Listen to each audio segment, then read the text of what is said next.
Brian. This is Andy. And together we are Martial Club! Damn, that felt good to say. Oh, it's been a minute. It's been a while. Usually we're a unit of 3, but today our Daisy Hing, our big brother, D-Ma, couldn't make it with us. But you got us. And today we are doing a segment called Martial Club My Stunts, where we educate you guys on our secret art of action. We're teaching you guys the secret Martial Club technique. Yes, sir. We will be watching some of our older work and give you guys some of the thoughts that went behind the scenes. Yeah. Telling you guys stories that maybe you've never heard before, and just share with you guys and educate. So without further ado, today we are going to watch Supreme Art of War, specifically the restaurant fight. Ha! You lose, bitch! Music! So a bit of backstory behind this film. We had just came back from Vietnam. This was our first time working on our first ever real feature film. And on that set, we learned a lot. We learned how to do breakaways. We learned a bit of wires. We learned how to build props, and then Just think of it as like a crash course on how to make a damn movie. yeah, not just a damn movie, but a damn Action movie. During this time, we were very inspired by the Jackie Chan style, so you'll see a lot of reminiscence and a lot of callbacks and homages to the Jackie Chan style. So without further ado, we're just gonna play it, and let's see. Play it, spread knowledge, spread wisdom. Yes, sir. Yes, sir. Ready? And let's go. Oof. Yo, that Golden Harvest logo actually goes hella hard. It might be turned into a shirt. What do you guys Wait, think? if we made this logo a shirt, would you guys, Copper drop. would you, yeah. Copper drop. Leave a comment. Right, so this is a really nice callback to Rumble in the Bronx with the jacket, using different props and different, your environment. Okay, so those wrecks, first of all, shout out to our Martial Club stunt family who's always taking the hits for us and taking the wrecks and making us look good. So the homie AJ, Got kicked into a table. when he got kicked into the table, we padded up the table with puzzle mats. And the nice thing is when you have the drape, you can just cover it. Obviously, it'll soften the blow a lot more than you think. Another trick is, and you'll always see this trick no matter how far we go, is a lot of power powder. A lot of powder. You know, in a lot of Hollywood movies now, they're always saying, oh, that's too much powder. Nah, but you gotta put a lot into one stunt, have that effect, you know? Yeah, so when it hits, it enhances the effect. Funny, this was actually Julio's first time doing Hong Kong spin, which was a little bit more rotation than a B twist. First of all, he put on a gator back, which is like, It's like motorcycle protection, imagine. yeah. Hong Kong twist? You've never done it before, right? No, never. There's be a first. It'll absorb a bit of the impact. We put a lot of power powder on his shoulder, so when we yanked the jacket, he just went. And it creates this whirlwind effect of like powder. If you watch really closely, you can still see the strap from the gator back. Nice little Easter egg.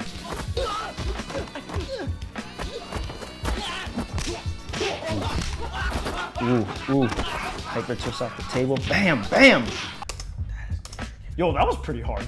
That was hard. We wanted to pay homage to Jackie Chan style. A lot of kip ups, a lot of twist kicks. A lot of counter spins. But we also wanted to kind of make it our own. In Armor of God 2 or Operation Condor, Jackie does a rolling kip up twist, except this time we did a rolling kip up on the one leg, twist into a twist kick. We added some power powder on my shoes, so when Brian blocks the kick, it has that poof effect right into a hyper twist off the table. That was our take on paying homage to the tradition, but also adding our own twist and flair to it. You know, a lot of times in these films, people are always saying like, oh, we want to keep the realism, so maybe not too much flash. But nah, you know, if you want to stand out, you gotta go hard. And if we're gonna go flash, why not lean the to it? Go hard as that way and let it be known, know what I mean? Yeah. Little comedy bit here. Yeah. Same thing, power powder in the shoes. Little comedy bit.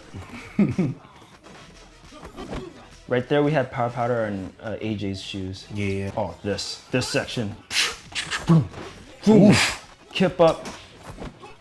Aerial off the table, spin, wheel arm, tornado, bam!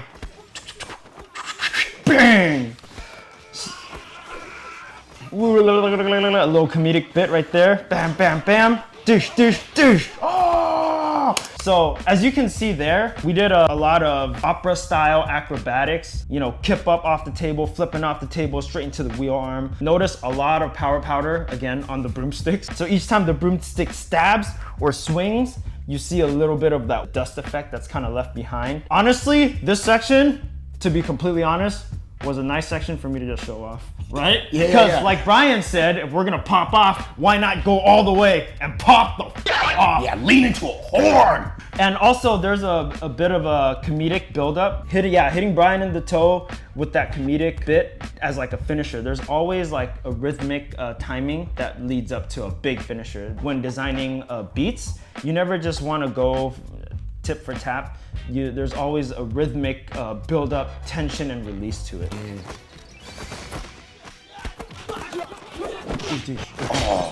Okay, so if you guys can see here, when Julio here got kicked, we actually had a little wire assist pull. So a lot of times with these kind of falls, right? Sure, someone can get kicked and the stunt performer can just react on their own, right? But enhancing these moves with like a little wire pull, and not so much to where it looks like superhero fake, like they're flying, but just a little assist to give that yank always gives a good effect to really show power on screen. Sometimes a punch or a kick, a push is just not enough. And if you really want to enhance the effect, the wire assist always works. And we split the table in half. It's already scored.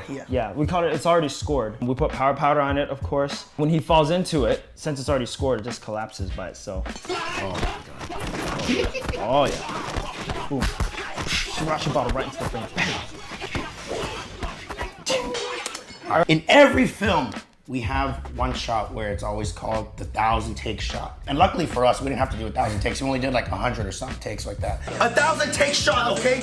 And we're willing to do whatever it takes, even if it kills us to get this shot. It can't be good, it has to be perfect. Just the intricate rhythm and timing and kicking that sriracha bottle, and that wasn't one of those big sriracha bottles. That was like one of those small ones. So your kicks had to be on point. Kicking the sriracha bottle for it to fly right across in front of the frame, that doesn't happen in every take. But when it does happen, and you know that's gonna be immortalized on film forever, you just keep going. I had to learn this the hard way. I did a short. There was one take where, let's just say we didn't do it to our fullest potential. We were tired and we were like, it's good enough. It's good enough. Yeah, that was fun. And once we put it in the edit and we're like, dang, we can't go back and shoot it, we regretted that for the rest of our lives. And we can't look back at those shorts the same way, knowing that we didn't give it our 100%. So coming back now, every time there's a 1,000 take shot, we always make sure we give the time and energy to make sure that it's perfect. Yeah.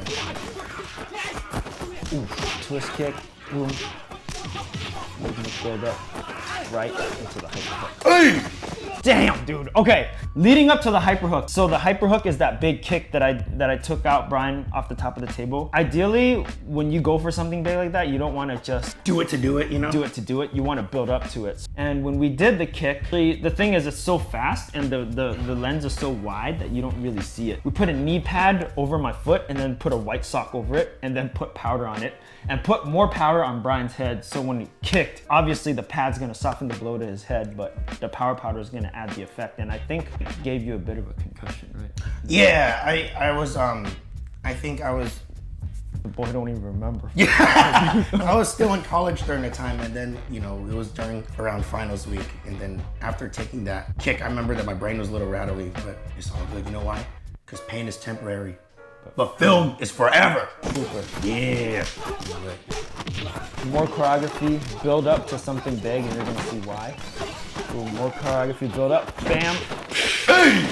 God damn. So training for this front flip, I would go into the open gyms and I would lay out mats, and then I'd take the panel mats and just kind of fold it to where it kind of mocks like the shape of a table. And I would just practice flipping off a block and landing face first onto the panel mats and shatter on top of the an 8-incher. You guys don't know this about me, but I'm afraid of heights. So I know a table's like this high, but when you're standing on top of a table, let's say you add another like 5 feet on top of that? I'm 5'5", and it just looks high. And I'm used to having control of my aerial awareness. So this was a real fear that I had to get through, but I wanted to go hard on this one. Okay, so for the table break, we had 2 tables for that break. No. Actually, we had 1 table and we had to rescore it. Oh, that's right. On the first take, actually, it looked good. It looked fine. So what I did the first time was I got so excited that I told my boys like, yo, bump the police story theme, let's fucking go, right?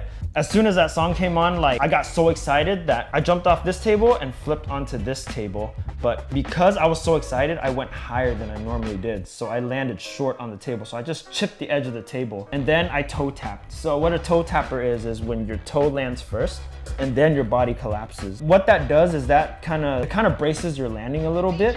But if you want to go hard and really want to smash into the table, it can kind of look fake, which I wasn't happy with that time. Yeah. And remember, we only had one table.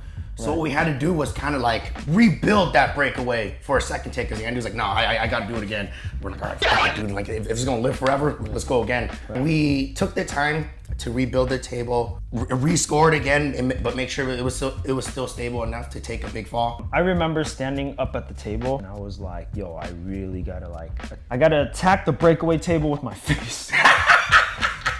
It was scored to split this way, but this half also split. The edge of the table, the edge that wasn't supposed to break, it rammed right into my chin like this. I blacked out for a second, and the next thing I knew, I was sad. When I was opening my eyes, everyone was around me, and I had like a huge gash pretty much. Yeah, I just remember someone had water, the camera was in my face, and I was just like, yo, what happened? I had like split this chin open. Our boy Julio is a coach, he teaches gymnastics, so he's like with injuries and stuff, he knows better than most of us what to do. And he said that like, yo, you need stitches and that, you need to get to the hospital right away. But I had one more shot left before I finished, so I'm like, no, give me a Band-Aid, let me finish this one shot. And then after I'm done with that shot, then you can take me to the hospital. We shot this one, Robo's big stunt, which was, shout out to Robo. Shout out to Robo, always taking the hardest hits. I think he fractured a couple of his ribs from that stunt. But you also, your legs wasn't working at the time. I was a little concussed, so physiologically, my legs just weren't working at the time. So then, when I was right under Robo, going into the flip, I asked Robo, hey, you might need to like backflip on your own. I don't know how much I can do right now. All I can do is like kind of stand up. And he's like, all right, let's just see how it goes. I wasn't there, but I saw the footage and I remember Robo was like, I think I cracked my rib, but I'm happy. He was like, the biggest smile I've ever seen on his face. It was a real ass time, huh? Rib? My rib. Oh, But I'm happy. Just here. Ready? Yeah. Any pain? This I hope guy, that rib crack was worth it, dude. yeah, dude. And here we are almost 7-8 years and we're still looking back at this footage. So meaning we're still watching this work of art here. Right after that shot, this is the last shot. If you pay attention very closely, I do have a Band-Aid on my chin, but the thing is it's so fast No one can see it, that really. no one can see it.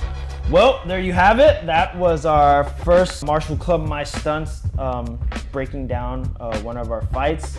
This one was Supreme Art of War, the restaurant fight. I hope you guys learned a lot from this. Yo, if you like what you saw, please give it a like, support us, and let us know what you think in the comments. Subscribe, notification bell, all that good stuff. All right, on to the next one, okay? See you guys. Martial Club. Ow! Boom! Go, go, go! Hey, and my foot's numb, dog.